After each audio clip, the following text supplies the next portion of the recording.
Timeless with Julie Hartman Live. I'm Julie Hartman. It is Monday, March 4th, 2024. You can call into the show, and of course, you can use the chat as well, as long as you keep it classy. But you can talk to me in real time if you just dial 1-844-861-5537. That's 1-844-861-5537. 5537. I love hearing from you in any capacity. You can also email me at julie@julie-hartman.com. And as those of you know who have been listening to the live show, I sometimes will read emails aloud on air, only if they tell me something spectacularly innovative. No, actually, I love any kind of email I get. So please contact me in some kind of way. Hello, Misinformation. Happy Monday to you. Hello, Miss Sean Jules. Regis. How Nice. was your weekend? It was good. It was, a lot of reading, seeing some friends.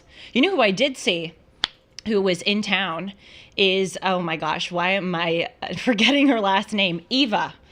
Eva is this brilliant Dutch girl. You have totally seen her online. She covers the farmers' protests in Berlin and in the Netherlands. She With the is really hard to pronounce last name. Yes, I'm so sorry. Yeah. It starts with a V. Vlanderbroek? Blah, blah, blah, blah, blah. You Don't can ask show me. how spontaneous this is, that I did not prepare before. Yeah. Otherwise, I would have written in very large font how to pronounce her name. But she was in town with one of her great friends, and we went out to dinner and talked about advancing the cause of Western civilization, being young women in the media, advancing cause of Western civilization. And it was really nice, to meet with like-minded people. Speaking of emails, a lot of the emails that I get from listeners are from young people who write into me, and they often lament how lonely it is to be conservative and to think the way that we do. And it's interesting because usually in those emails, people will say to me, you must have so many people in your life who you can be open with about your values. And Eva and I were kind of talking about this because in some ways that's true. And we're very lucky to have a career where we get to espouse our values. But you would be surprised how actually lonely it is, even for people who do have comparatively more of a community. There just aren't that many young people, let's face it, who are clear thinkers and who are willing to stand up for or against all of this nonsense. So the feelings are universal, but yes, I did see her. How was your weekend? Oh, it was good. It was good. A lot of rain. Yeah, it was raining here in Los Angeles, for those who don't know, which is thrilling for us. Do you find it as thrilling as I do and as relaxing? I love the rain. I don't like the way people drive in the rain. It's atrocious. I gotta say, I don't think it's that different. Really? Yeah. Well, okay, you're right. Traffic is horrible in general, but it seems to be worse when it's raining. There's people that drive way too slow, and there's people that drive way too fast. But other than that, I really do like the rain. Yeah. Speaking of rain, everyone should listen to the latest episode of Dennis and Julie, which, by the way, airs on Sundays at 1 p.m. Pacific, 4 p.m. Eastern, and then Timeless Live is Mondays, Tuesdays, and Wednesdays at that same time, because Dennis and I were talking about snow because he was in Alaska, and rain, and somehow we led it into a conversation about belief in God. But I gotta say, I think it was one of our better episodes. So please do check that out. And also, by the way, in addition to Dennis and Julie, and in addition to Timeless, some people have been asking about Julie Noted. Julie Noted is a separate segment that are pulled clips from this live show that I deem to be particularly noteworthy. So I understand most people don't have time to watch the entire live stream and just want to get the highlights. So that's what Julie Noted is, lest there be any confusion. So let's dive in. We have a few kind of random news stories to talk about. And then I want to branch out into two kind of big topics that have captured my attention over the past few days. The first is, what the heck is going to happen with President Biden? We have the State of the Union coming up in a few days. There are these new polls being released, which are not great, shall we say, for the Biden-Harris campaign. And then the second thing mainly I want to talk about is Alexei Navalny's funeral in Moscow, which was a sight to behold for many reasons. But first, I was watching ABC News last Friday. Now, Sean's probably going to cut in and go, what are you doing watching ABC News? Remember when I said I watch CNN? You're going, what are you doing watching CNN? It's good. It's good to watch all kinds of people. I agree. I do not question your methods, my dear. Good. Thank you. I learned from my mistake. I'm sorry. You should be. Say it one more time just in case people didn't hear it. No. Well, here's something I saw on ABC News, which you'll like this, Sean. Sometimes life presents us with quagmires and difficulties. This was one of those where you just look at it and you go, how the hell did something like this happen? Let's roll the clip.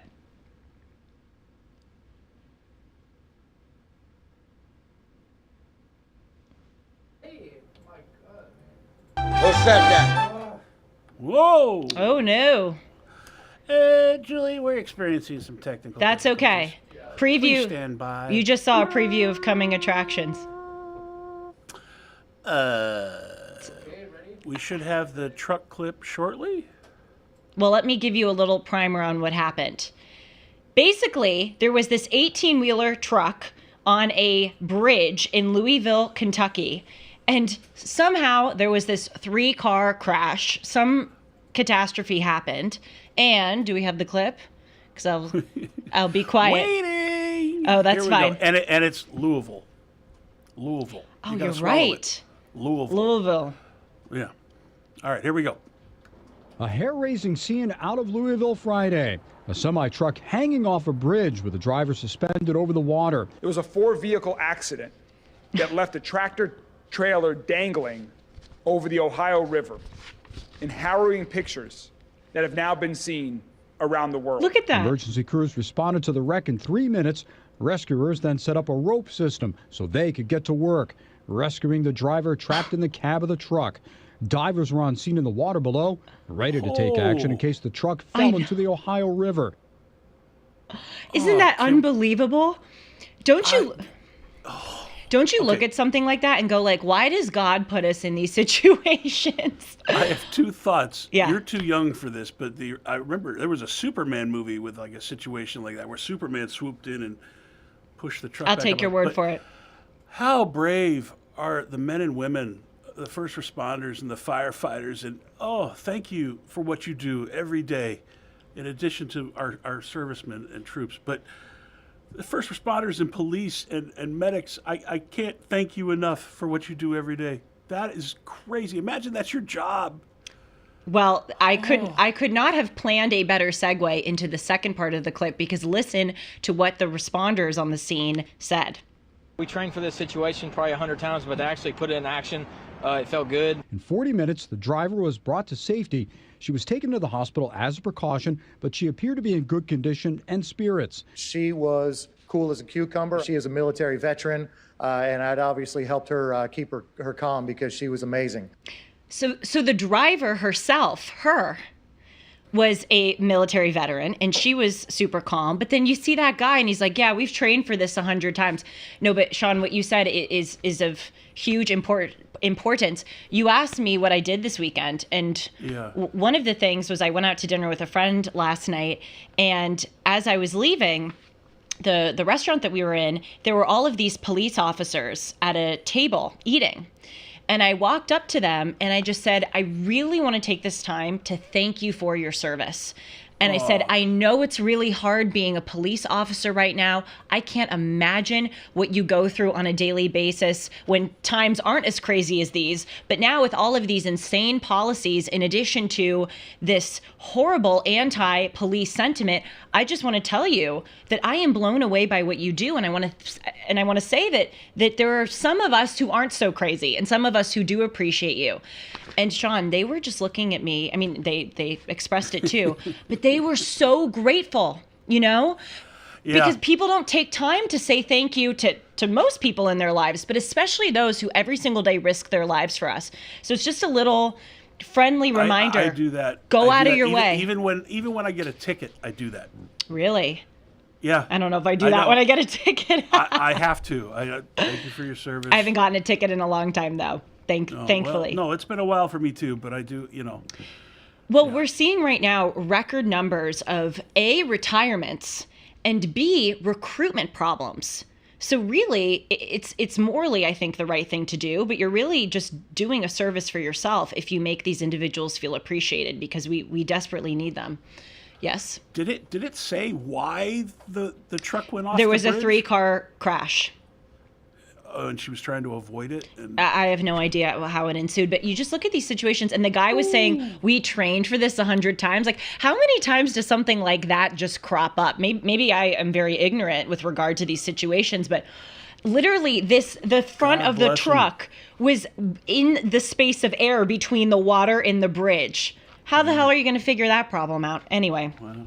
It's just spectacular what people on a daily basis, the heroic things that they do on a daily basis. It's worth our appreciation.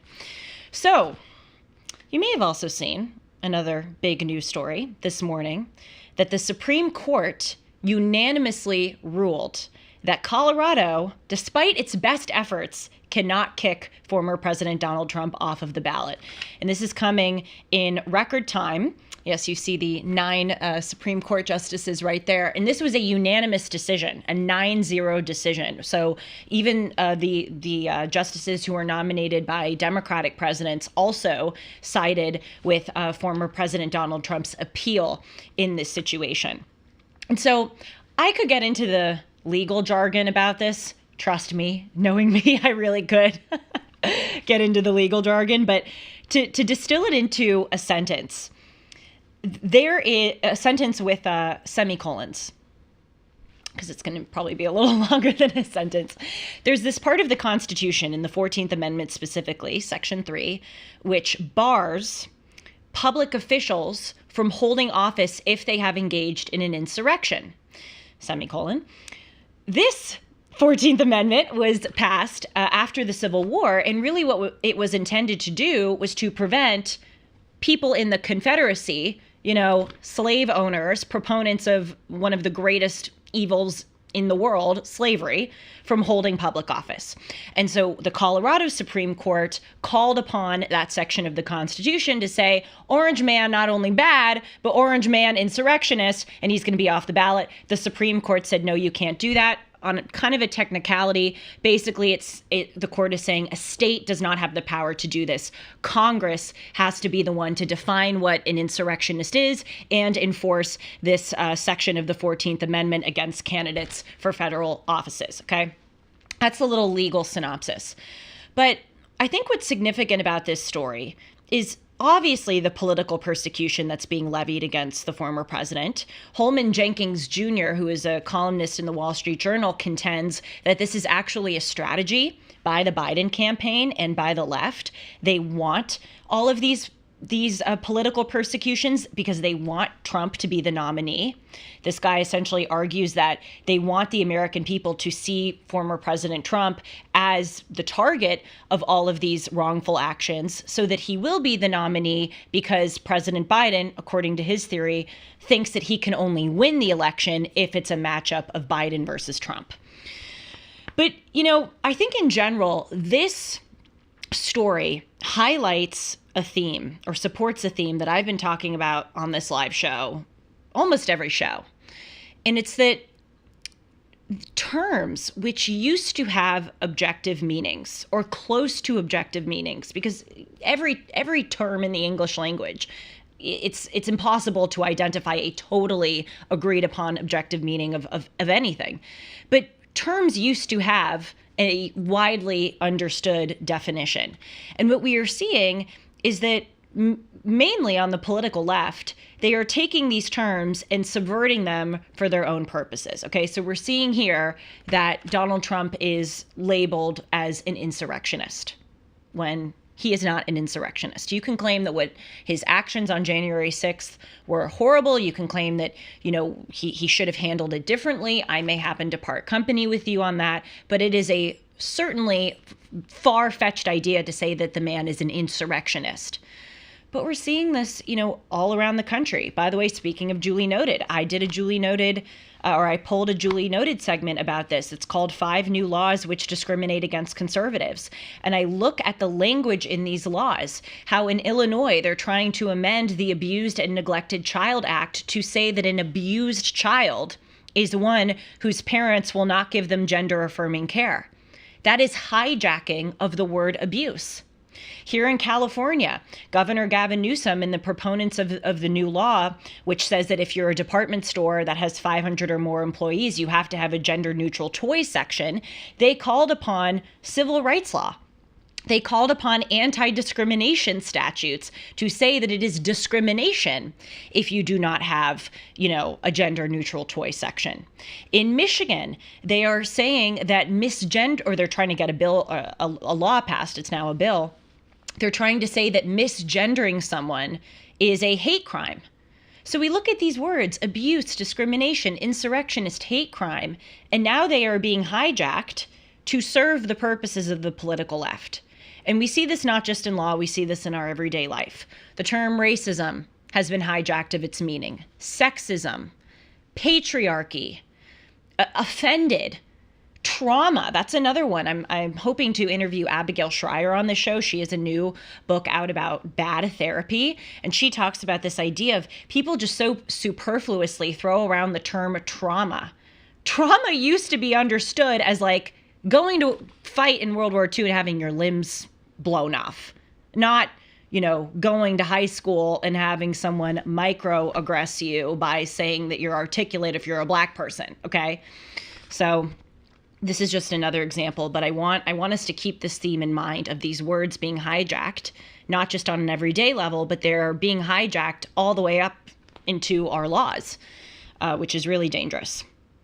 So, speaking of Trump and the 2024 election and crazy stuff going on, what do you guys think is going to go down with President Biden? I have said some of my theories here on this show, but it is not unfounded for people to speculate, as I have over the past few months, that he is not going to be the nominee. And by the way, it is also not unfounded to speculate that the Democrats may try to put up Michelle Obama or Gavin Newsom in an executive role. I posted a clip on Instagram where I was saying this, and it was so interesting. There were all these people commenting like, you right-wing crazy people with your conspiracy theories, and you just say this stuff, to get views. First of all, I always find that to be hilarious when people are like, oh, you, this right-wing person, are saying this crazy thing. Hello, you're from the party who says that men give birth. Talk about craziness. Oh, and I'm suggesting that maybe they're thinking about Michelle Obama and I'm out of touch with reality. Got it. So that's the first thing I always think of. But the second thing is, as I said, this is not just something that people like me are getting from thin air.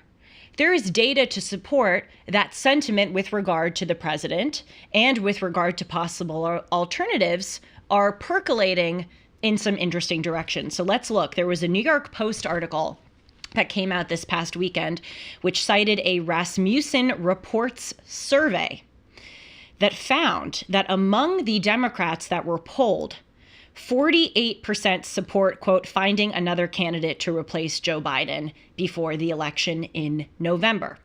Now, only about a third of the Democrats polled said that they think that that's likely to happen, but nevertheless, nearly 50% want it to happen. I would like to send this link back to some of the people who thought I was, or who commented that I was crazy on my Instagram page. Here's another one.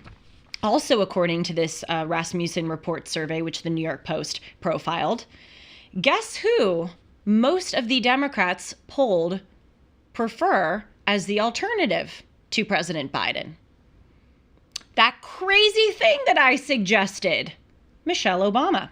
20% said that they would prefer her as a replacement. And actually, she led the group with regard to all of the other names that were mentioned, including our current vice president, Kamala Harris, former Secretary of State Hillary Clinton, and California Governor Gavin Newsom. So most people prefer Michelle Obama. Do we have a camera pan to Sean, his reaction just now with Gavin Newsom? I would... You may disagree with me, and the audience may. My reaction was for Hillary Clinton. Oh, really? Okay. Yeah, I the thought of that. I would prefer Hillary to Gavin Newsom. I don't really like would. any of the choices. To of be course, honest with it's you. like picking. It's like, how do you want to die? Do you want to die by like a deadly disease that will eat you on the inside, or through like a car crash? It's like, okay, whoa, I'm not picking the best options here, but I would. Let me tell you, and I'd love to hear your thoughts. I would take Kamala Harris over Gavin Newsom. I would take Hillary Clinton over Gavin Newsom. I would take Michelle Obama over Gavin Newsom. And this one is really going to knock your socks off. I would take Joe Biden over Gavin Newsom. Me no likey Gavin Newsom. Gavin Newsom is very slick. He is so Very slick, and he is a liar. I mean, he, on Bill Maher, it drove me crazy, and I played it on the show. Bill Maher brought up that toys law to him, and and Bill Maher said, some people are seeing this as government overreach, and Gavin Newsom has the gall to look at Bill Maher and go, "That didn't come from me. I had nothing to do with this. This came from, the wide support actually came from the department stores." Well, guess what, Gavin Newsom? You don't know who you're dealing with. I'm Julie Hartman. I comb through this stuff on the internet. This is how I spend my Saturday night. No, I'm kidding. It's not how I spend my Saturday night. Wink. I spent my Friday night and saw that and pulled it for you because Thank I you. knew You're right. how you would file it away in your little Well, folder. this is public information. You go online to the California State Legislature website and you can look up a bill and you can see the timeline of the bill. You can see the text of the bill. You can see the various iterations. This was introduced in 2021. It was passed into law on January 1st, 2024. And you look at the timeline and it was presented to the governor, first draft, went back to the Congress, went back for second draft. I mean, this guy is just lying to your face. And I also read the text and the debates surrounding the bill. And guess what? The department stores were shockingly not the ones who were supporting having government intervention. They were actually on the opposing side, arguing why that is an overreach. So anyway, the guy's just a liar, but I would prefer all the others to him. So back to this poll. 48% want Joe Biden out. 20% support Michelle Obama as the replacement. But interestingly and revealingly, 15% would prefer Kamala Harris as the replacement. So this is really important because it reveals something. If most people would prefer either number one, Michelle Obama, or number two, Kamala Harris as the replacement, that is sending a message to the Democratic Party that, putting it bluntly, a black woman matters to the voters. They want to see a diverse candidate. Yes, Sean? I think this is like shuffling the deck chairs on the Titanic. People have dug in their heels. I'm sure there's probably some people in the middle that are still independent, but truly independent. It doesn't matter who the left puts up, whether it's Biden or Michelle Obama or Hillary or Kamala or Gavin. We know now that Trump is legal in all 50 states, so we know it's going to be Trump, right? I mean, Haley will have to duck out eventually. So it's going to be Trump versus whoever they put up. And what do you think is going to happen? What do you think is going to happen? I don't know. I think that's the question, though. Are there enough people to vote for Trump to get him over the top, or enough people that hate Orange Man bad going to vote for whoever the hell is there? Well, there's some data on this that I want to share. But Sean, shockingly, you raise a really good point. No, I'm kidding. You always raise really good points. But what you just said is true, that in a way it doesn't matter. I'm saying, I'd prefer Newsom over a Clinton, and they're wanting Michelle or Harris. whoever they're going to put up as it stands now, and this is what Tulsi Gabbard said to me, another duly noted clip you should check out, when I interviewed Miss Gabbard on Dennis Prager's radio show, and I was asking her these questions, do you think Biden's going to be the nominee? And she said, it doesn't really matter. What matters is whoever's going to be put in there, it seems now, are going to perpetuate the same destructive policies which got our nation into the first place. And that is what we should be paying attention to far more than names and theories. And you know what? Amen to that, right? However, speaking a little bit about names and theories, I have been on this one for a few months because the seeds have been laid way back, starting, I think, even before 2023, but certainly during 2023, that the establishment in the Democratic Party and in the greater kind of American establishment sphere wants Biden out. Here's one example. November 5th, 2023, David Axelrod, the former senior advisor to President Obama and head of President Obama's campaign, put out this tweet, which apparently really ticked President Biden off, saying that President Biden needs to decide, quote, whether it's in his best interest or the country's to be the nominee of the Democratic Party. It's pretty heavy-handed coming from a former ally. We also know that the Department of Justice recently released a report, Robert Hur, I'm with her, by the way, and he said that the president did mishandle classified documents, but that the Department of Justice is not going to proceed with a prosecution because they say that they don't think that a jury will be convinced that President Biden had the mens rea, or the guilty mind, which is requisite to convict someone of a crime, i.e. that they knew that they were committing a crime, because, as a special counsel Hur wrote, the jury's just going to see him as a sympathetic, elderly, old man who didn't know what he was doing. That is another, way that the establishment is kind of going, let's usher out this guy stage left. Because if he does not have the mental competency to have the mens rea, or the guilty mind, to know that he was committing a crime, then he certainly doesn't have the mental competency to be the president of the United States. And we see this continuation of the media, the establishment, tipping their hand that they want Biden out. Let's look this past weekend at another New York Times Siena poll. Now, they have been putting out these polls over the past few months, and I've covered what they have revealed. But this one, my gosh, is particularly damning. Overall, the poll says that President Trump is leading President Biden by 4 percentage points. So that's no bueno for President Biden. But then if you look at the actual kind of details of what this reveals, it gets even more damning. So let's look for instance, at battleground states. The New York Times Siena poll found that Trump is leading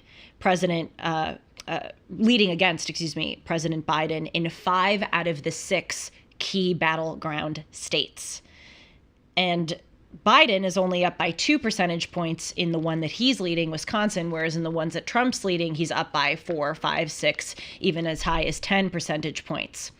If you look at the old age issue, this New York Times Siena poll revealed that 47% of voters, quote, strongly believe that President Biden is too old to hold office, whereas only 21% of those strongly agree that President Trump is too old to hold office.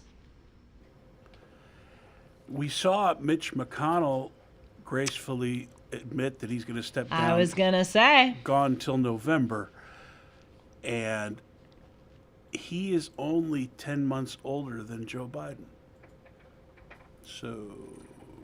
Oh, I hope that Mitch McConnell's adios is perhaps inspiring to President Biden and to his allies, but this guy's pretty stubborn. He really is. I mean, even his allies, his lawyers have said that he's pretty stubborn. So if it happens, I don't think it's going to be because President Biden realized that it is not in the best interests of the American people or his party and that he is too old. I think it's going to be a pretty heavy-handed order from the Democratic Party. You're out, buddy. Yeah. As Mitch McConnell said, Father Time remains undefeated. Did he say that?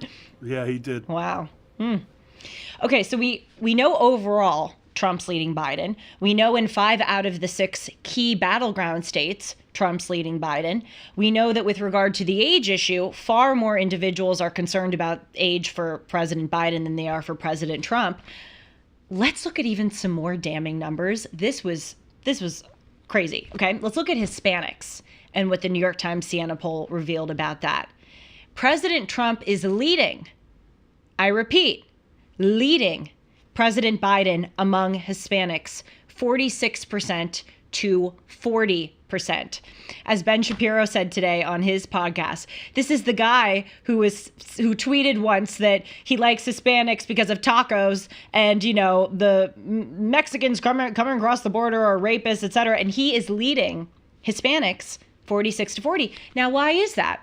Is it because many Hispanics are self-hating and they like seeing a guy who hates Hispanics? No, it's not true that Donald Trump hates Hispanics. It's not true that the Hispanics who are supporting him are self-hating, as the left says about any minority group which supports someone who isn't a Democrat. It's because Orange Man Bad is a far better president for every kind of American than Old Man Good is. But isn't that incredible? 46 to 40%. Leading among Hispanics. Let's look at the black vote, another staggering statistic coming out of the New York Times Siena poll, which, by the way, I should say, and the Siena poll made this clear, that the sample size of this poll was not huge. So they're saying that there is some margin of error in some of these polls. It's as much as 10%. But nevertheless, this is revelatory. So among the black vote, President Biden is winning that vote, 66% versus 23% for Trump.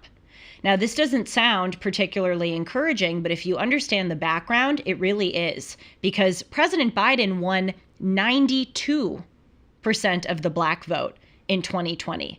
Now he only has, according to this poll, 66% of the black vote. Now, President Trump, when there was this same New York Times Siena poll in October of 2020, he had 3% of the black vote. Now he has 23% of the black vote. So it's gone way down for President Biden and way up for President Trump. Now, again, is it because all of these, black voters are self-hating, as they call Clarence Thomas and Larry Elder and Candace Owens and anyone who deigns to think for themselves? They call them race traitors and Uncle Toms. No, it's because, as I said, President Trump is a better president for every single kind of American. I guess more and more people, according to this poll, ain't black in the eyes of Joe Biden. Right? Remember he said that? Was it Charlemagne the God? Yeah. That's correct. If you don't vote Democrat, you ain't black. Well, it seems a lot more ain't black, according to Joe Biden's definition. And then finally, let's look among let's look at the numbers pertaining to educational credentials, because this is also important. So one of these categories of the New York Times Siena poll asked people, who would you rather vote for in 2024, Trump or Biden? And if you look at the chart, which compares those who have a BA or a bachelor's degree compared to people who don't, 54% of those with a bachelor's degree would say that they would vote for Joe Biden in 2024, compared to 38% who do have a bachelor's degree would vote for Donald Trump. So more college-educated Americans are voting for Biden over Trump. And then if you look at the other side, 36% without a bachelor's degree would vote for Joe Biden, whereas 54% without a bachelor's degree would vote for Trump. So what it's revealing is that Trump has far more support among the working class and those who do not have a college education than President Biden does, which is another huge blow for the Democratic Party, because they have proclaimed to be the party of the underdog, the party of the working class. And these numbers quite complicate that story. I want to see the chat. I don't know if that's a mistake or a good idea. No, I'm kidding. It's always a good idea. I want to see you pronounce the last name there. You see? Can you see that there? No. DN Chap 1417. Oh. They provide a pronunciation for her last name. I want to see you try that. Okay, so here's what, is it he? Sorry, I'm having a hard time seeing. I migrated legally from Mexico, followed the steps, and became a naturalized in 2019. The process makes me unsympathetic to those who cheat the system by crossing the border. Well, you hear a lot of immigrants who obtained their citizenship legally saying that. You know, I have been very vocal on the show about what an issue I think the record number of border crossings is. But I've also made it clear I have enormous sympathy for people who are crossing the border unlawfully. That doesn't mean I think that they should do it. That doesn't mean I think President Biden's policies aren't terrible and corrupt, because they are. But a lot of people, I understand, are fleeing war-torn, poverty-stricken countries, and they're just trying to give their kids a better life. So who am I to tell you what to think? I totally respect your position, but I am a bit sympathetic to those who are crossing. Not all, but certainly many. Yes, Chauncey? Yeah. Apparently you can't see it, but it's Flardingerbrook. Oh, you're talking about Eva's last name. I thought that you were talking about DN Chap 1417's last name. I'm like, I don't think it says the last name. He is the one higher in the chat that gives you the pronunciation in Dutch. Yep. And the V is pronounced like an F, so Flardingerbrook. Cyrus Chang is saying Gavin Nuisance. That's a good one. I like that. Angelo, most Hispanics are family-oriented and rather conservative. Definitely true. Let's see. There was one other I wanted to read. Oh, yep. Tessa Jane. They've also hijacked the term genocide. Yeah. Stay tuned. I have some writing in the backlog, if you will, about all of these terms that are being hijacked in many examples. So please stay tuned and look out for that. So we have the New York Times Siena poll, but then, as if the New York Times has not made itself abundantly clear about, you know, what they are predicting and what they perhaps want with regard to Joe Biden, one of their top columnists and stars, Maureen Dowd, published a kind of weirdly titled op-ed this past weekend called My Joe Biden Fantasy. Now, I don't think many people are having fantasies about Joe Biden, but apparently Maureen Dowd is. Oh, come on, Sean. You didn't like that joke? I thought you would love it, knowing you. I am horrified. Oh, you're horrified. I am horrified. Everybody go back and watch the Why the World Stopped Having Sex episode, and then you determine if you think he's horrified. Anyway, so she wrote this column. You're seeing the picture of it right now. And basically, her fantasy, thank God, about Joe Biden is that she wants him to announce at the upcoming State of the Union that he is stepping down. So let's look at a quote here from this article. I got to give her credit. It's really funny. And she's writing it basically as if she is President Biden speaking. And it's the speech of the State of the Union. And here's what she says. I'm proud of the 51 years I've spent in this town. This is what she wants Biden to say. But I tell you tonight, I will not be a candidate for president this fall. I don't want a debate over my age to be an impediment to America's progress. It's eclipsing the things that we should be focused on. You know what? I'm not ruling it out. He very well could say that at this upcoming State of the Union. Now, I don't think it's going to be on his own volition. I think it's going to be because of these polls and because the Democratic Party has served up some terms to him. But seriously, I mean, things like this have happened, as we're about to see. But let's keep reading from Maureen Dowd, because she really evokes some of the president's patterns in language, if you will. She says, I was serious, folks, when I called myself a bridge to a new generation, a transitional figure. So her whole State of the Union address is kind of littered with those funny Joe Biden-esque things. And then look at the way she ends. It's never, ever been a good bet to bet against America. God bless you all, even you, Gates, and God save the Queen, man. Man. You know, speaking of him being a bridge, he's more like that semi that went off the bridge and is dangling. Totally.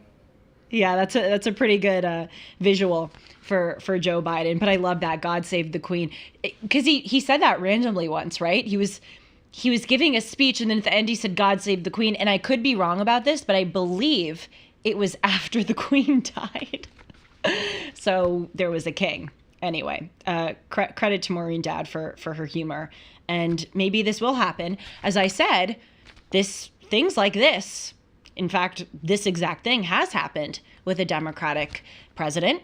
Let's look back at when LBJ announced that he would not be seeking re-election. With America's future under challenge right here at home, with our hopes and the world's hopes for peace and the balance every day, I do not believe that I should devote an hour or a day of my time to any personal partisan causes or to any duties other than the awesome duties of this office, the presidency of your country. Accordingly, I shall not seek and I will not accept the nomination of my party for another term as your president. That was on March 31st, 1968. And I have said on the show, I think that was a huge boost to LBJ's legacy when he did that. Because as unpopular as he was, I think a lot of Americans respected that he knew that his time was up and he stepped aside. So we could be seeing a replica of that at the State of the Union. I'm not so convinced, but perhaps. And by the way, if we're not seeing that, and if President Biden does win in 2024, Lord help us all, I think we could see another thing happen, which is that the Democratic Party may say to Joe Biden, okay, we'll let you stay on the ticket, but you've got to resign once you win in 2024 and let the VP come to office. Happened before. Let's look at Nixon. I have never been a quitter. To leave office before my term is completed is abhorrent to every instinct in my body. But as president, I must put the interests of America first. America needs a full-time president and a full-time Congress, particularly at this time with problems we face at home and abroad.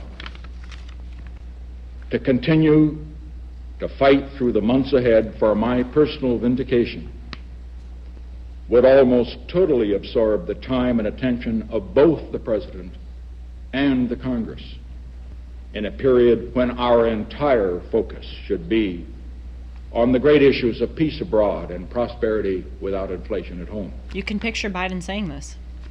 Therefore, I shall resign the presidency effective at noon tomorrow. Vice President Ford will be sworn in as president at that hour in this office. What do you think, Shanzi? So if that were to happen, that would make Kamala the president? Well, yes, if she's the VP, or what they could do, and I have speculated this, is that they may have Joe at the top of the ticket still, but they may boot Kamala out, give her a cushy position like, oh, I don't know, the presidency of Harvard University, and where there's a job opening and where they would prefer, it seems, a black female. And then they may have Michelle Obama or Gavin Newsom be the VP. I think it's kind of a wink, wink, nod, nod to the voter that they're making some changes. And then President Biden resigns if he wins, and then they're the president. Those two, whichever one they pick.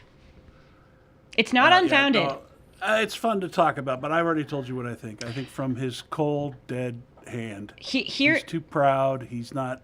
He's gonna run. They're gonna vote him. I don't see it changing. My TLDR, I'm not going to say whether affirmatively it will happen or not happen. What I'm trying to convey is that the speculations are not unfounded. And what I will predict affirmatively is something is going to happen. Something big. Let's talk about Alexei Navalny, who really is my hero. He is the Viktor Frankl, the Alexander Solzhenitsyn of our time, and how lucky all of us were and are to be contemporaries with such a staggeringly principled and courageous figure. So this weekend, on Friday, March 1st, Alexei Navalny's funeral was held in Moscow. Very interesting, by the way, that it was held in Moscow and that Alexei Navalny said that he wanted to be buried at a cemetery outside of Moscow. This is following a theme of Navalny's, which is that he loves his country and he's not going to leave his country even when they treat him so horribly, even when they literally kill him. He loves and cares about his motherland so much that he wants to be there. That's why he went back when he was poisoned, you know? I mean, can you imagine the president of your authoritarian country tries to kill you? You can leave. He got medical care in Germany, and then he had the principle and the bravery to go back, leave his wife, leave his kids, leave freedom, leave a happy, long life to go and suffer in an Arctic prison and be killed again. But this is Alexei Navalny at his finest. And the reason I want to talk about this funeral is, of course, to honor him, but also show that even in his death, he was so himself. And the choices that he made with the location, with some of the elements of ceremony of his funeral, were really trying to continue this message and this legacy that he built. So let's look there. Warning, it's a little bit of a gory picture, but there was an open casket at this funeral, which I believe was for a few reasons. One of them being to confirm that he is in fact dead, because many people, including his wife Yulia, speculated, and that was also not unfounded to speculate, that maybe the Kremlin was lying when they said that Alexei Navalny died. So I think it was important for people to see that he died. And also, I think, many people have very strong opinions about this idea of an open casket. But it is my understanding, and I could be wrong because this is a bit of a unverified news report, that he wanted an open casket. He wanted people to see him, and he wanted to be present in their minds. So that was the first element. There were hundreds of people, it was really so moving, who came to Navalny's funeral. And this was in the midst of warnings from the Kremlin that Russians should avoid, quote, spontaneous gatherings and memorials with regard to Navalny. But many hundreds showed up to his funeral, and at least 400 Russians have been arrested since Navalny died on February 16th. Isn't that amazing? At least 400. I showed images on this show a few weeks ago of women. I mean, whenever people say women and children, it's like, it's tragic. It's tragic if anybody is hauled away or mistreated. But you see these thugs hauling away this woman for laying roses down at a memorial to Navalny. But interestingly, at this funeral, it seemed that the Kremlin people kind of laid off, and they didn't send their cronies to go arrest people. Now, after the funeral, there could have been some arrests. I'm not quite sure, but they did let the funeral go on, which I think was not out of the graciousness of their own heart. I think they were trying to avoid some kind of political eruption. The Wall Street Journal, by the way, the headline was, quote, "Thousands defy Kremlin to honor Navalny." Their even attending the funeral was an act of protest. And we saw that a lot of these individuals, these Russians who were honoring Navalny, threw dirt on his casket as a way to honor him. Now, I did a show a few months ago, which I really encourage you to watch, on funerals and funeral practices. And I looked at various religions in the way that they deal with funerals and burials. And it was really interesting for me to do, because I realized that there are many elements of ceremony that we kind of take for granted, but which really do have a significant and indeed beautiful significance. And one of those, at least in the Jewish tradition, is throwing dirt on a casket. Yes, Sean? It's so funny with Sean. I see the little hand going up, and I feel like a teacher calling on him. That episode is called No One Gets Out Alive. Oh, good title. Sean usually names the episodes. Pretty good. Every now and then. 9 out of 10. Correct me every now and then. But if people are looking for it, it's called No One Gets Out Alive. I give that a 9 out of 10. Pretty damn good. But in the Jewish tradition, for instance, it's customary for attendees of the funeral to shovel dirt onto the casket, which is symbolic of their loved ones returning to nature. Obviously, this wasn't a Jewish funeral. This was a Russian Orthodox funeral, but nevertheless, there are overlaps, as you may imagine, in these elements of ceremony. And I just think that's really lovely. You know, also in the Jewish tradition, when they shovel dirt onto the casket, there's a tradition to do the first shovel upside down, or you shovel the dirt on the back of the shovel to symbolize reluctance. So please check that episode out, because it will, I think, give you some fresh eyes looking at the way that these ceremonies happen. And many of these attendees, in addition to laying roses, shoveling dirt onto the casket, actually had signs with political slogans. Good for them. Among them included, quote, "Putin is a murderer," which he is, and "free political prisoners." Now, Alexei Navalny's wife and kids were not present at the funeral because it is not safe for them to go to Russia. But tragically, his mother and father were there. This is a photo of Alexei Navalny's mother, and they demonstrated such strength and resilience and fortitude. They really did him proud with the dignified way that they handled such a tragedy. But although his wife and kids were not there, they did, of course, come out with some incredibly moving tributes. Let's look here at an Instagram post from Navalny's daughter, Dasha, who is a student at Stanford University. I've seen her on the news, you know, commenting on her father, on what's going on in Russia. She's highly impressive.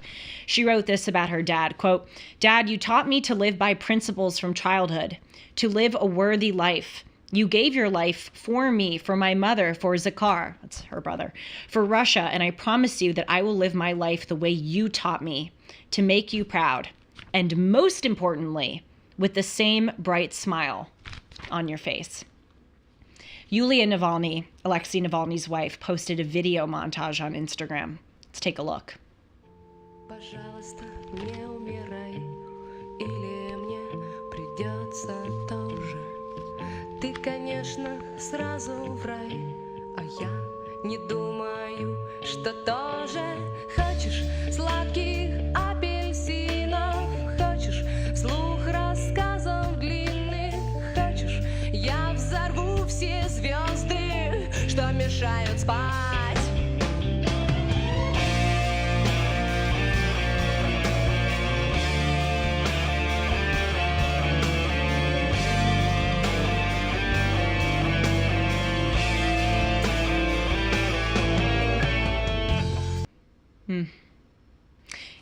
The reason why I want to show those clips is because I think sometimes when we see a dissident like Navalny, when we see someone who is so known for his bravery in the political realm, we forget that these individuals are human beings.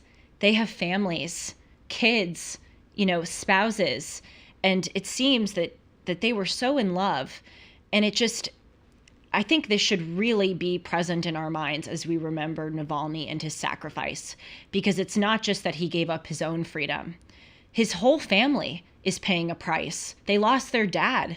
They lost their husband, you know? His future grandkids lost their grandfather.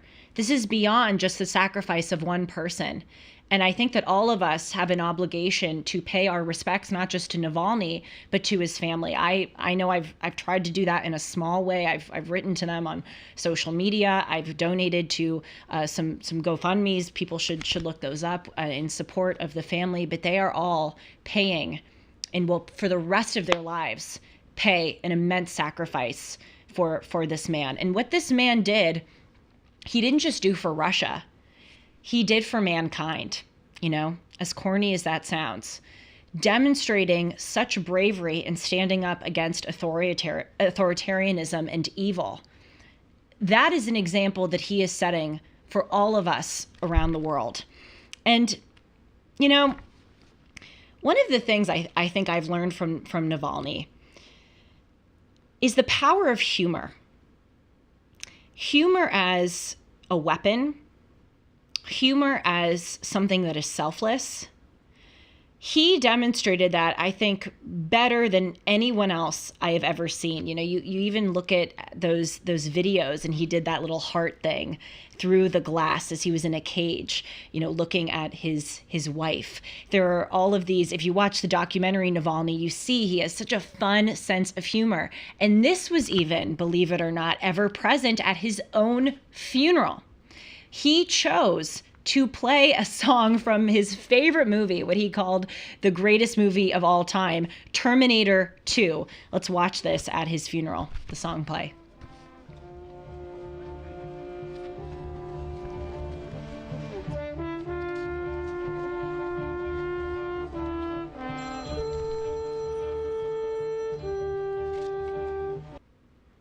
So I have never seen Terminator 2. I know you're shocked by that because I'm such a movie watcher, as you all know. I'm trying to get better. I've never seen Terminator 2. Have you, Sean? Of course. Do you agree with him? Classic. It's the best or one of the greatest movies of all time? It's certainly the best Terminator. Greatest movie of all time, I don't know. But it's definitely the greatest Terminator movie. So the original's pretty good too, but yeah. Well, you would know this scene that I'm about to play. I frankly, as I said, I haven't watched the movie, so I don't really know this scene. But this is the final scene of the movie, and this is where he got the song from. The exact song that's playing in this scene was played at Navalny's funeral. And from what I can tell, there's some significance here. No. I'm sorry, John. I'm sorry. No, it'll be okay. Stay with us. It'll be okay. I have to go away. No, don't do it. Please, don't go. I must go away, John. No! No, wait. Wait, you don't have to do this. Sorry. No, don't do it. Don't go. It has to end here. I order you not to go. I order you not to go. I order you not to go.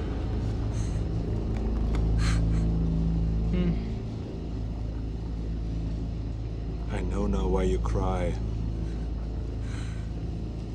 But it's something I can never do.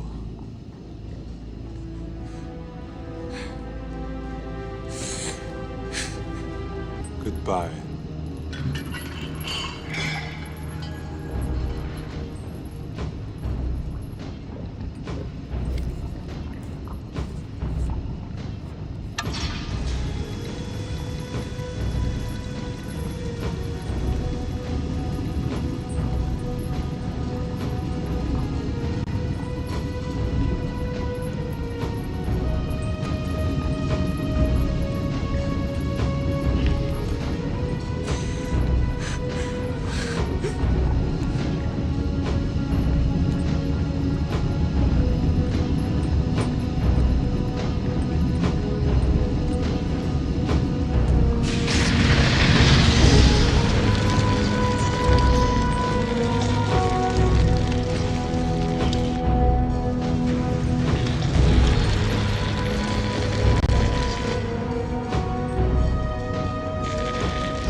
Look at that. Thumbs up, going down.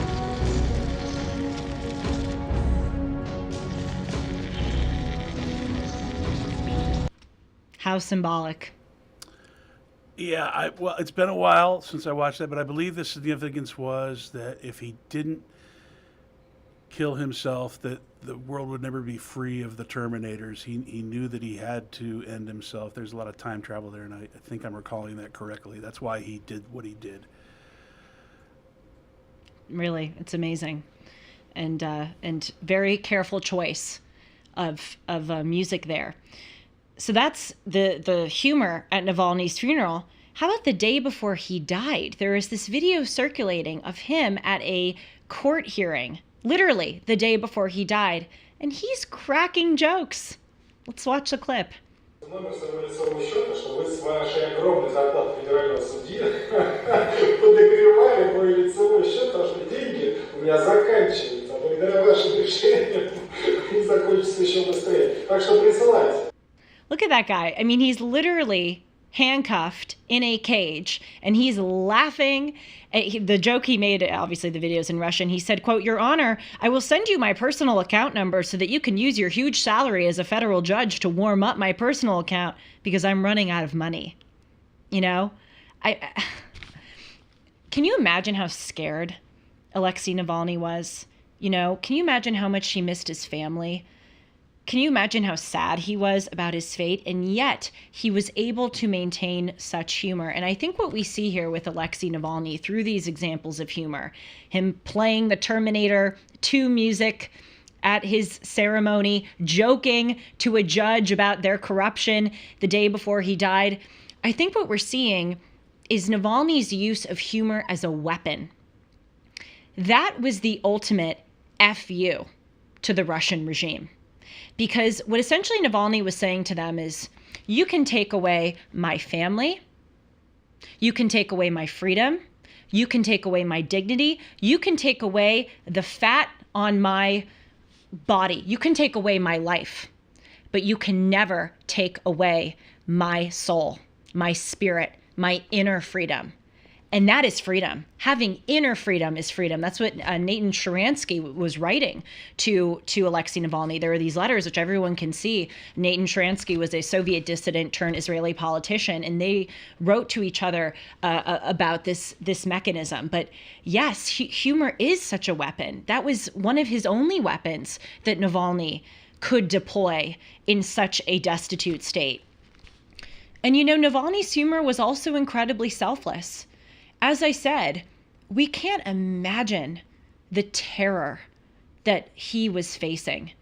But yet, he cracked jokes and he made things fun really for the benefit of all of us so that we wouldn't sink down such a hole of despair. You know, I'm reading this book, which a listener recommended. Thank you. Shout out to Ruby. It's called The Book of Virtues by William Bennett. And it's just this collections of essays and poems by great authors. And one that I was reading recently referred to the desert of despair. And I thought of that with Navalny because that author is right. Despair is a desert. When you are overcome with grief and hopelessness, it's dry, it's desiccating. No life can spring from it. But when you have humor, you know, that gives you vitality, that gives you hope, that gives you something in you to persevere. And that was the gift that Navalny was trying to give people at the funeral. The song with the Terminator scene with the thumbs up, you know, he's saying essentially, this is tragic, I'm leaving, but you go on, you persevere. And the final thing I'll say, which Navalny has really imparted to me, is this idea of victimhood. You know, I mean, we live in a country now where people who have been through nothing think of themselves as victims. Meanwhile, people like Alexei Navalny or, you know, veterans, people who've been through unspeakable tragedy and evil don't think of themselves as victims. And that's always fascinated me. Why is that? Why is it that so many people who really are victims don't view themselves as victims? And I think the answer is, in a way, it's kind of a luxury to think of yourself as a victim. Because Alexei Navalny, he didn't have the option to, you know, roll down the hill of despair and victimhood, even though could any of us blame him if he did? He had to overcome that mental sensibility in order to persevere. I'll give you an example of where this has come up in my own life. My best friend in the world is a guy who lost both of his parents before he turned 20 years old, one to cancer and one to COVID. And he is the guardian of his 12-year-old sister. And I asked him once, I said, you know, with all that you've been through, how do you not just curl up in a fetal position and lie on the couch and just cry every day and send in your resignation letter to life? And you know what he said to me? He says, I don't have a choice. I have to go on for my sister. You know, I don't have the choice to wallow in my victimhood because I have to persevere for myself and for my family. And that's what Alexei Navalny had to do, you know? And I just find that to be interesting that in a way, it kind of is an indulgence and a luxury to wallow in your victimhood. True victims have to move on from it. What do you think, Sean? Do you think that's fair? I think you just made a very powerful point. I'm sorry, I did what? You just made a very powerful point. No, well, thank you. I'm just kidding. I want to see what the chat has to say. And then we'll move on to a really fun final segment that we're testing out today. So please do stay tuned. Terminator 1, Terminator 2 are both masterpieces. Avoid the others. Yeah, well, I've been avoiding all of them, so I've got to start with at least one. Someone's saying I didn't plan on crying today. I know. For me as a host, it's so hard. You know, I've got to make sure I keep it in check. Putin was taking facial recognition photos at the funeral for later arrests. Well, that very well could be true. We see that here in the United States, there are many Chinese individuals who say that one of the reasons that they wear masks is because they don't want the CCP government targeting them or their families for certain views that they have, because there is such mass surveillance in these regimes. Thank you all so much for your comments. Really, they're great. They're not only classy, they're insightful. Before we move on to our really fun final segment, let me quickly tell you about MyPillow. So I use a lot of MyPillow products. I wear my slippers. I sleep on a MyPillow. I use the Giza Dream bed sheets. And you can get a lot of these products at a discount too if you use the promo code Hartman or call 1-800-566-6745. For a limited time, you will get a queen-sized set of sheets for $59.98, king size for just $69.98, the lowest prices in history. To get these specials, go to mypillow.com or call 1-800-566-6745 and use the promo code Hartman. Again, you get the famous and great Giza Dream bed sheets, which I sleep on. They are really famous and great. You can get them queen size for $59.98, king size for $69.98. You'll get 60% off also of the original My Slippers, which I wear. They are so comfortable. Really, they are. Call 1-800-566-6745 or go to mypillow.com and use the promo code Hartman.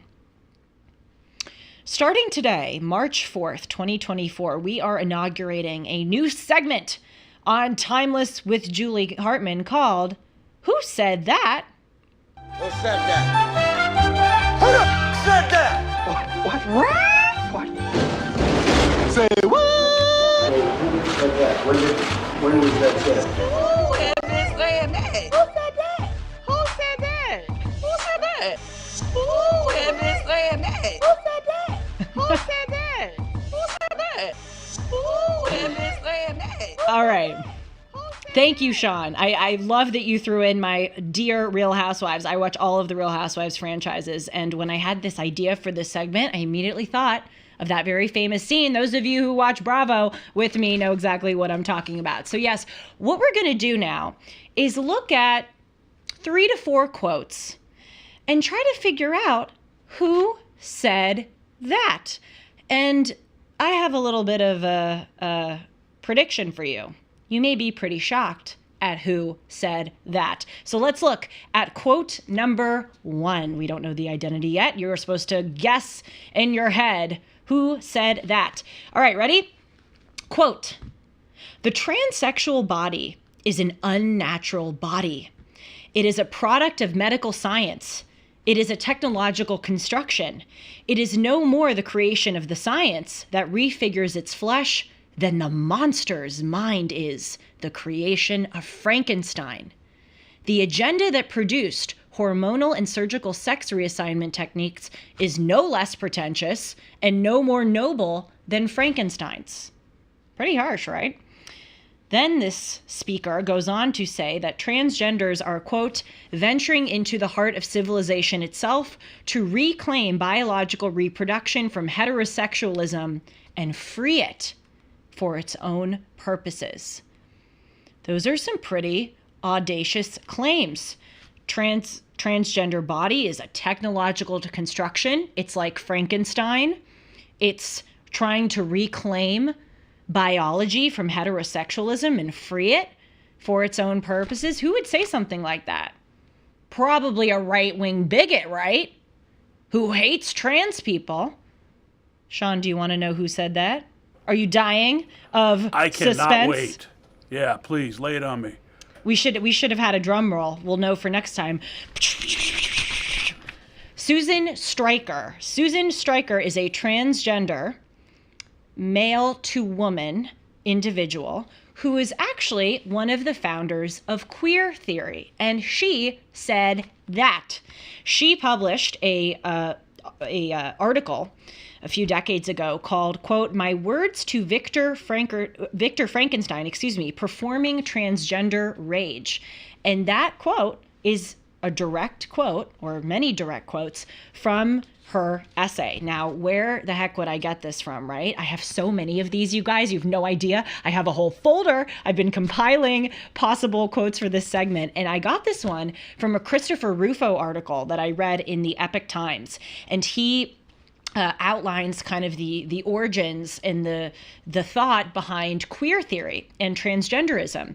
And reading here from his article, Christopher Rufo says, quote, "In the late 1980s, a group of academics, including Judith Butler, Sandy Stone, and Susan Stryker, established the disciplines of queer theory and transgender studies. These academics believed gender to be a social construct used to oppress racial and sexual minorities. They denounced traditional categories of man and women as a false binary that was conceived to support the system of heteronormativity." Okay?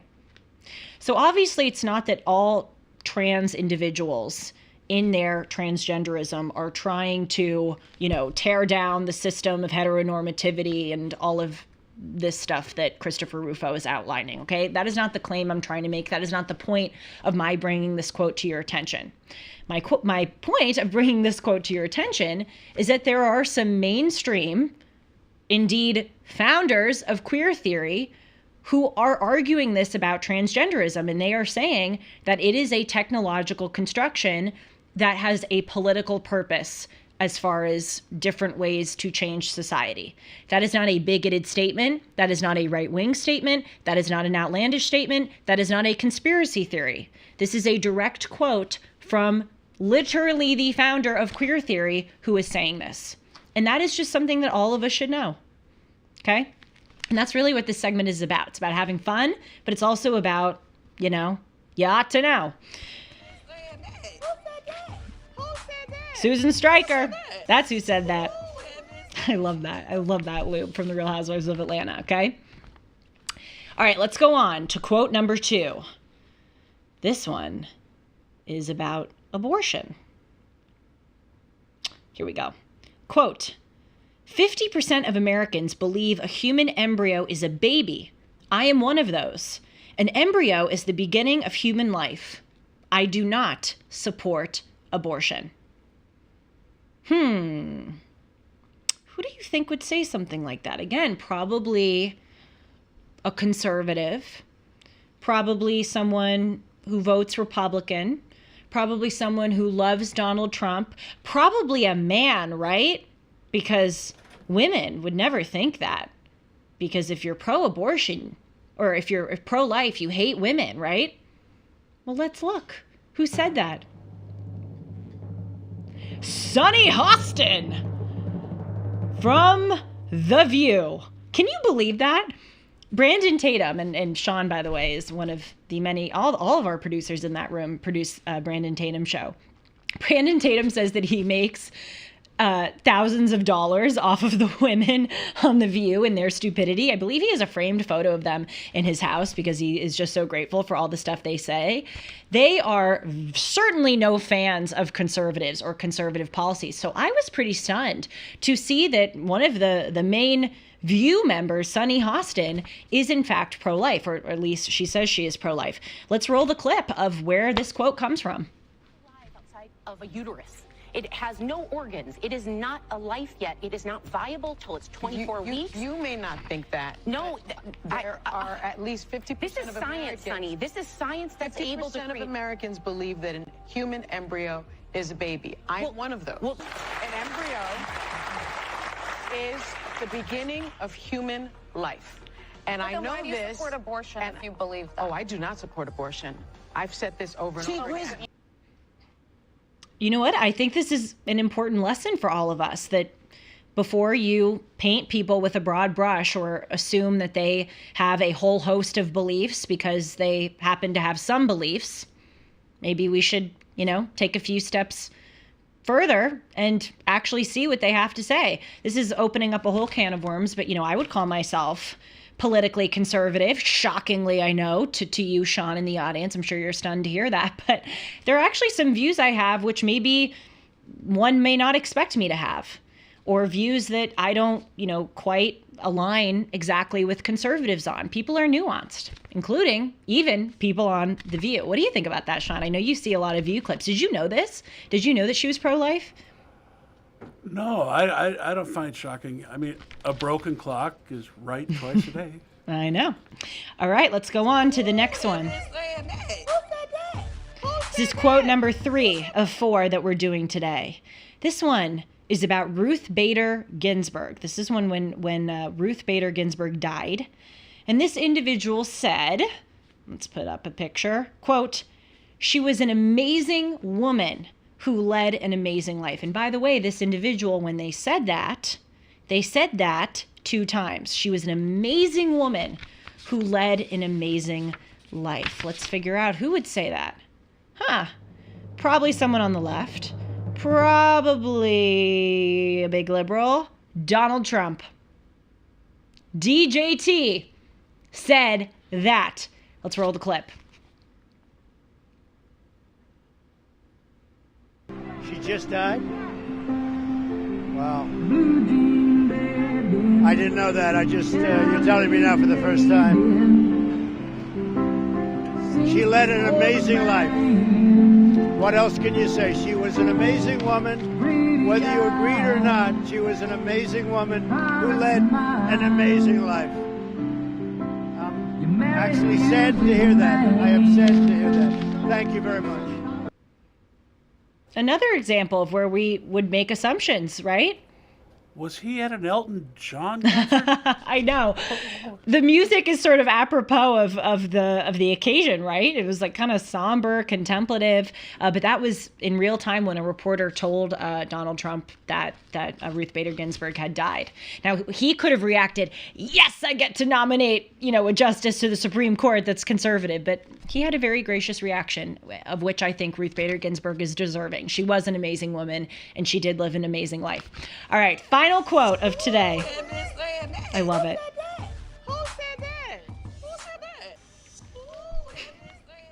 This one is really a who said that.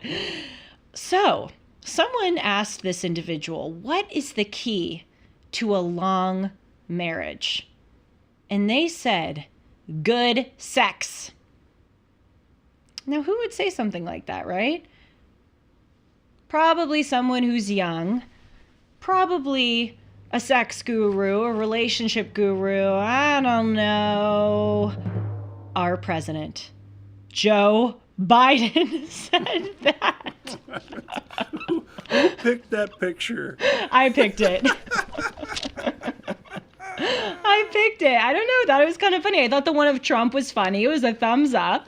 And this one was also funny. Yeah. When Maureen Dowd, the whole, my Joe Biden fantasy, I thought, oh no, what's this going to be about? But yeah, Joe Biden did say that, according to many aides. These are some news stories, just a quick Google search. Many outlets have said that apparently he told his aides that the key to a lasting marriage is good sex. Well, I've never been married, but I think Sean is right that a broken clock is, in fact, right twice a day, especially on this one. Sir TDS in the chat guessed Dennis Prager.